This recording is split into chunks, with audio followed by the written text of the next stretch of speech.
안녕하세요. 경전 읽어주는 여자 여의주입니다. 배분성.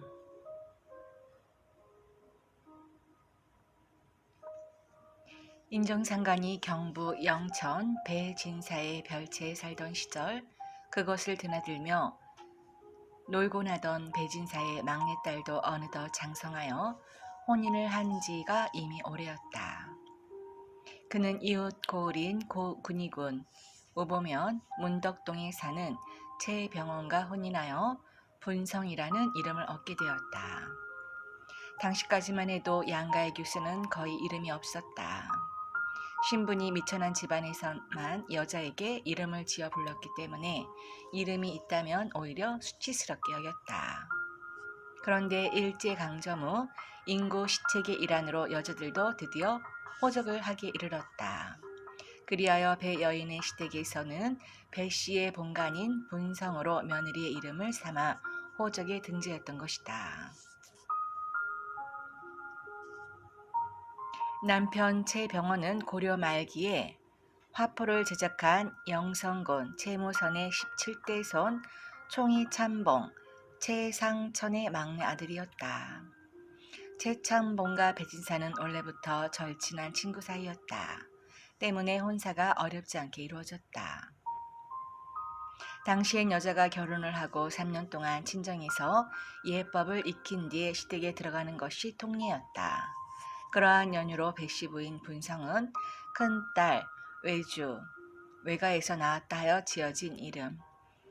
외주를 낳을 때까지는 인정상간과 가까이 지낼 수가 있었다. 하지만 그 3년이 지나고 시댁에 들어가면서부터는 감히 인정상간을 만나볼 생각조차 할 수 없었다. 오직 가사에만 열중해야 하는 시절이었다. 남편 최선비는 나라를 잃은 치욕에 항상 앙앙불락하였다. 그는 어떻게든지 나라를 찾는 일에 전력하고자 하였다.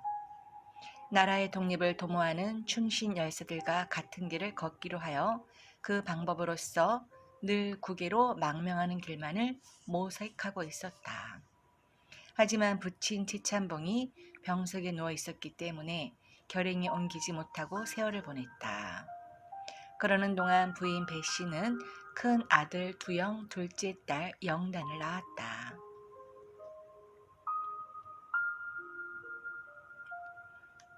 만국의 한에 응어리진 가슴을 풀 길이 없어 방황하고 있는 최선비 집에 어느 날 저녁 푸른 도포를 입은 도인이 찾아왔다. 그를 사랑으로 맞아들인 최선비는 서로 인사를 나누고 바라보니 초면인데도 전혀 낯설지가 않은 느낌이었다. 그는 인물도 수려했지만 성격도 호방하여 처음 대화를 나누면서부터 주인 최선비의 마음을 탁 풀어놓았다. 그리고 좀채로 웃지 않는 최선비를 유일한 말솜씨로 마침내 웃음을 터뜨리게 만들었다. 어찌 보면 수완 높은 장사꾼 같기도 하였다. 어쨌든 그 덕분에 근엄한 최선비로서는 실로 몇 년 만에 처음으로 소리내어 웃어보게 되었다. 그날 밤 도인은 최선비의 사랑에서 유숙하게 되었고 최선비와 그 형제들이 함께 앉아 시국에 대하여 담론하기에 이르렀는데 이번에는 또 듣는 이마다 낙놓지 않는 사람이 없었다. 이런저런 이야기가 오간 끝에 도인이 말하였다.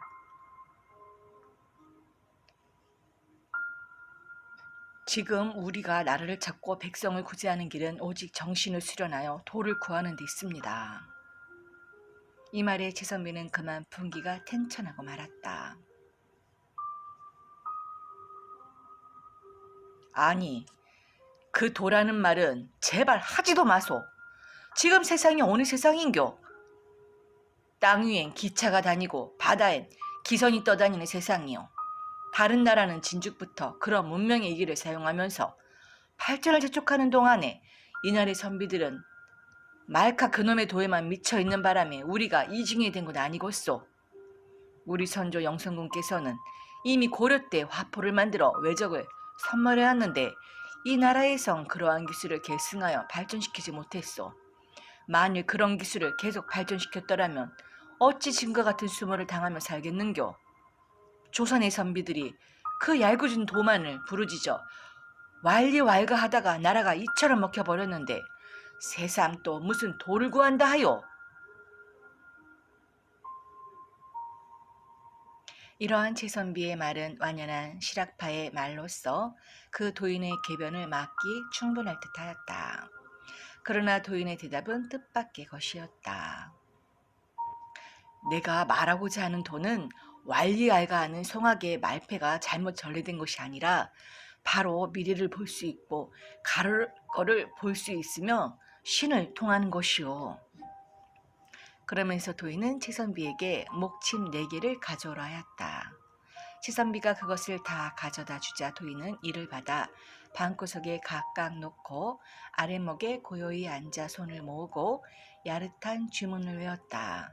그러자 목침 4개가 공중에 떠오르더니 날아다니며 서로 부딪히고 싸우기 시작했다. 처음에는 둘씩 양쪽에서 싸우다가 나중에는 둘씩 편을 짜서 싸우는데 치열하기가 실로 이를 데 없었다. 이를 본 최씨 형제들은 다들 벌어진 입을 다물지 못하고서 그저 멍하니 바라보고만 있었다. 한참 후에 도인이 주문을 그치고 술법을 풀자 목침은 각각 제자리로 돌아갔다. 도인이 조용히 입을 열어 최선비에게 물었다. 지금 우리가 무력으로서 저 섬 오랑캐를 가히 몰아낼 수 있을 성시푸? 이는 바로 최선비의 맺힌 가슴을 쿡 찌르는 말이었지만 최선비는 가히 대답할 말이 없었다. 도인이 다시 말하였다. 지금까지 나라를 찾기 위해 국내와 국외에서 얼마나 지사들이 피를 흘리고 죽어갔소. 하나 힘이 너무나 약하다 보니 공덕이 별로 드러나지 않고 있소. 그러니 신을 통한 사람들이 이를 도와야 할 것이요. 저 나무 토막으로 된 깡마른 목침에도 신이 있음을 보았지 않소이까. 신이 없이는 만물이 이루어질 수가 없는 것이요. 우리는 이 신을 통하여 목침이 서로 싸우게 하듯 이 다른 오랑캐와 섬 오랑캐가 서로 싸우게 해야 합니다. 그래야 우리가 가히 섬 오랑캐의 질국에서 벗어날 수 있을 거에다. 이러한 말을 듣고 최선비는 도인에게 완전히 매료되고 말았다. 그의 형들도 다 벌어진 입을 다물지 못한 채 고개를 끄덕이고 있었다. 이튿날 아침 도인은 최선비에게 신을 통한다는 법식과 주문을 가르쳐 주었다. 저를 만나고자 하거든 오는 춘분 절기에 전라도 정읍 이밤산 아래 대흥리에 있는 보천교에서 긴 목줄을 찾으시오. 이러한 말을 남기고 도인은 편히 떠나갔다. 그는 실로 사람을 마음대로 웃기고 울리고 놀리게 하는 이였다. 그가 말한 주문은 아래와 같은 것이었다. 흠치흠치 들전상원군 흠리치아도래 흠리함리 사파하.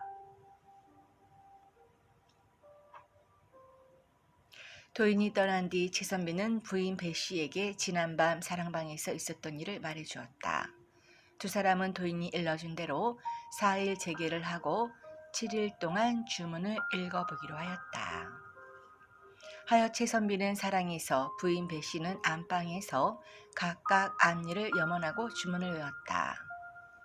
열심으로 외웠으나 최선비는 아무런 변화를 느낄 수 없었다. 다만 정신이 조금 맑아지는 것 같을 뿐이었다. 그러나 배씨 부인은 그와 달랐다. 3일째 되는 날 배여인은 무엇인가 눈앞에 자꾸만 나타났다. 사라지는 것을 보았다. 하지만 그 모습이 너무 희미하여 제대로 알아볼 수가 없었다. 꼭 안개 속에 앉아서 앞을 분간하고자 하는 것 같았다. 그 다음 날도 무엇이 조금 또렷이 보이는 듯 하였으나 역시 자세하게 알 수 없었다. 5일째 되는 날 배여인은 영이 허해지고 눈이 열리면서 하얀 옷을 입고 나타난 동녀를 보게 되었다. 그 동녀는 배여인을 화려한 별천지로 인도하였다. 그곳은 당시처럼 여인들이 길쌈을 하고 절구질을 하며 살아가는 세상이 아니라 모든 일이 절로절로 되어가는 세상이었다. 부엌도 없고 우물도 없는 방에서 음식이 저절로 익혀졌고 물이 저절로 쏟아져 나왔다. 이런 경험을 한 배여인이 다음 날에는 더욱 정진하여 주문을 하니 그날은 붉은 옷을 입은 동자가 나타났다. 그 동자 또한 배여인을 별천지로 인도하였다. 그곳은 당시처럼 소가 논을 갈고 사람이 모를 심는 세상이 아니었다. 생전 처음으로 보는 기계들이 돌아다니며 논을 갈고 모를 심는데 그 신속하고 정확함이 실로 말로 할 수가 없을 정도였다. 7일째에도 붉은 옷을 입은 동자가 나타났는데 이번에 그가 인도한 곳은 번화한 어느 도회지였다. 그 문명된 세상은 참으로 화려했고 장엄하여 눈이 빙빙 돌 지경이었다.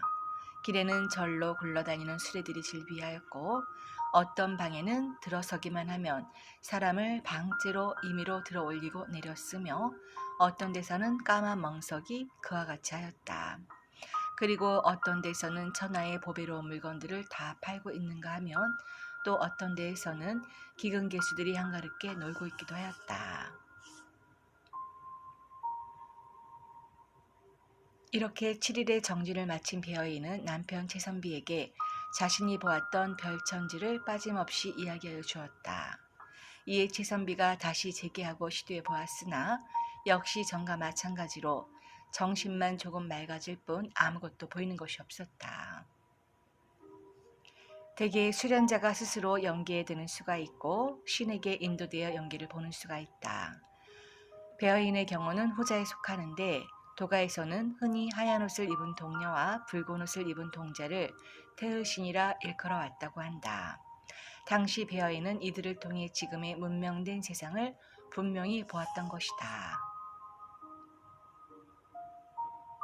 자신에게는 보이는 것이 없었지만 어쨌든 최선비는 그 수련의 영험을 믿게 되어 그 도인을 만나보고자 생각하게 되었다.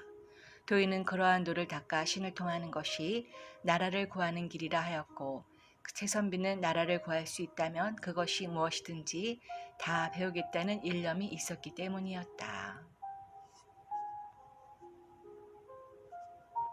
세월이 흘러 춘분절기가 가까워졌다. 최선비는 그 도인을 만나기 위해 천리가 넘는다는 전라도 정읍당을 향해 길을 나섰다. 그때까지만 해도 호남섬 철도가 아직 완성되기 전이라 철마를 타고 다닐 수 없었다. 최선비는 길을 떠날 때 노독을 염려하여 발에다 간장을 바르고 불에 쬐이는 등 실로 별스런 비방을 다 갖추어야 했다. 그리고 꼬박 9일을 걸어서 보천교 본당이 있다는 대흥리에 이르렀다. 목주도인은 어렵지 않게 찾아서 만날 수 있었다. 목주도인은 당장에 최선비를 그의 스승인 교주 월곡 선생 댁으로 인도하였다. 그리고 목주도인이 주선한 덕분에 최선비는 교주 월곡 선생을 직접 만나볼 수 있게 되었다. 월곡 선생을 마주대한 최선비는 실로 말로만 듣고 글로만 보았던 옛 성인의 기상과 용모를 보는 듯하였다. 하여 최선비는 그를 보는 순간 그만 할 말을 잊고 당장 그 자리에 부복하며 입교를 청하게 되었다. 이는 최선비가 당초 길을 나설 때 가졌던 마음가짐과는 거리가 멀어도 한참 먼 행동이었다. 그는 나라를 구하는 데 도움이 된다면 무엇이든 다 배우겠다는 심산으로 이곳을 찾아왔을 뿐 결코 무슨 규범에 매이고 어떤 교단에 속하는 종교인이 되고자 한 것이 아니었다. 더구나 최선비는 영천 최씨 문중의 기대를 한몸에 받고 있는 인물로서 스스로도 반드시 집안을 중흥시키고 문중을 빛내리라 다짐하고 있던 터였다. 그러한 최선비였는데 의인의 기걸찬 풍물을 보자 일순간 그런 흉중의 포부를 다 한쪽으로 밀어놓고 만 것이었다. 최선비는 곧 속류 지례를 행하였다. 대개 스승과 제자 사이가 처음으로 맺어질 때 제자가 간단한 건포 한 묶음을 바치며 스승을 뵙는 예를 올리는데 이를 가리켜 속수지례라 한다. 이로써 최선비는 바로 보천교주 월곡 선생의 제자가 된 것이다. 이로부터 최선비는 한 달에 한 번씩 영천과 정읍을 오가며 스승을 배하라는 생활을 시작하였다. 그는 얼곡 선생을 천년에 한 번 세상에 나올까 말까 하는 대성인으로 여겼다. 그리고 자신은 바로 그러한 대성인의 제자가 되었다는 것만으로도 행복감에 젖었다. 하여 그는 천리가 넘는 길도 전혀 피곤한 줄을 모르고 다달이 왕래하였다. 그러다 보니 자연히 집에 있는 날보다 오히려 길에서 지내는 날이 더 많을 지경이었다. 이에 최선비는 아예 정읍으로 이사할 결정을 내리게 되었다. 이를 안 그의 형님들이 펄펄 뛰면서 반대하였고 그의 장인 배진사 또한 극금 알려하였으나 아무도 그의 고집을 꺾지 못하였다.